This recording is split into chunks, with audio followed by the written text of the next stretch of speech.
most deadly flash floods in central Texas. The numbers this afternoon are And we are getting breaking news out of central Texas in Kerr County. Camp Mystic. 10 girls and 1 counselor do remain missing from Camp Mystic.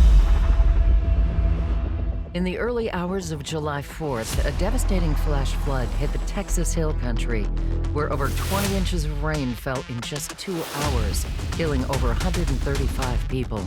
The town of Kerrville is home to the century-old Camp Mystic, where over 250 campers were asleep in their cabins when a 30-foot wall of water hit. 27 were lost, the rest stranded. I never could have imagined doing a mission like this.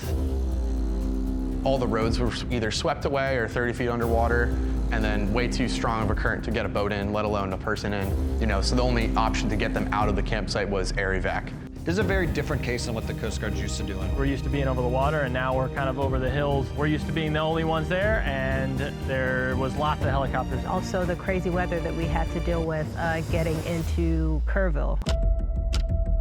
The heroism required to push through, trying to go under the weather and then find yourself in scary conditions, try to go through it, be unsuccessful, try to go around, and only on a 4th time find success.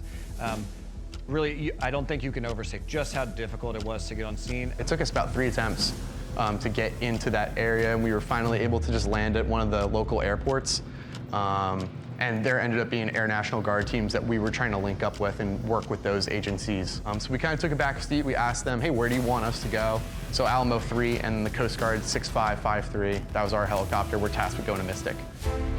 Along the river, you could just see trees that were wrapped and bent around other trees. I mean, cars and pieces of houses, RVs, I mean, tons of devastation. And then when we arrived on scene, yeah, just seeing basically 2 camps of about 100 girls each, and then lots of helicopters in the sky too. So you had probably 15, maybe 10 to 15 aircraft all working together in the same confined area. So yeah, it's super dangerous. When we showed up at 2 p.m., at that point, anyone who's not in the water had moved up to higher ground. You know, Scott wanted to get out, allow more room in the 65 so that we could do some more capacity in the cabin, and then also just needed someone on the ground to kind of direct traffic and help triage all the survivors. We decided to drop me off. I took 4 kids with me, put them back on the 6553 with Ian, Blair, and Seth. It was pretty heartbreaking. You had them crying, just devastated because of what they had gone through, as well as those that were also scared of getting into the helicopter. So that was a nice thing that Seth and Scott were able to, work together and, just talk to them and kind of like calm them a bit. They took off, dropped them off at a landing zone, and I only saw them when they were traveling overhead. That was it. There were 2 different areas to do evacuations from, and Scott was at kind of the main area. The 65 was doing evacuations from this tighter area where the other aircraft were just not able to get in. Usually it was about like 15 kids with 1 camp counselor. So yeah, I mean, you might have had 14 8-year-olds and then 1 17-year-old kind of leading the charge. So yeah, so you had a wide range of how these kids were feeling, right? I mean, they just experienced something super tragic. They're still missing friends and loved ones. So you had some people who were super upset and just asking for help, and that's totally justified. It was a Christian girls' camp, right? So you had a lot of them praying. So just trying to, whatever I could do to try and make them comfortable. As well as a lot of them didn't have shoes, right? Like the flood happened at 1 in the morning and the camp counselors really just kind of pushed them out the door to get them out of the cabins, which probably saved their lives. So yeah, not having a shoe, just carrying those girls, sometimes if their feet were cut up, just kind of putting them in my arm and just walking them to the helicopter. Being a dad, and it was switching from dad mode to pilot mode, back and forth. We landed, watching these girls coming in and like, oh, that's dad mode. Like any dad would want to be in this position right now, to be able to take these girls to safety. And then takeoff checks back into pilot mode. Ian and I, every once in a while occasion we'll look back, give thumbs up. I knocked out a couple of fist bumps just for the girls as we were going through. Blair, my co-pilot, giving smiles and high fives, and Seth Reeves giving out Jolly Ranchers, his own stash of candy to the girls.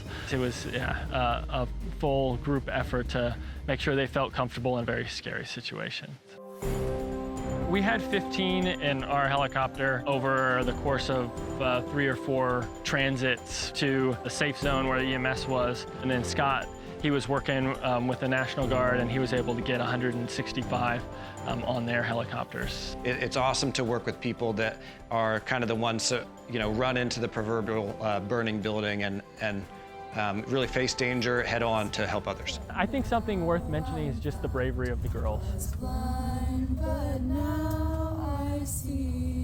And the counselors there who really were the real heroes. They were with those who were struggling. And then also just acknowledging the continued heartache and the pain that the parents and family and friends are feeling across Texas and really across the nation.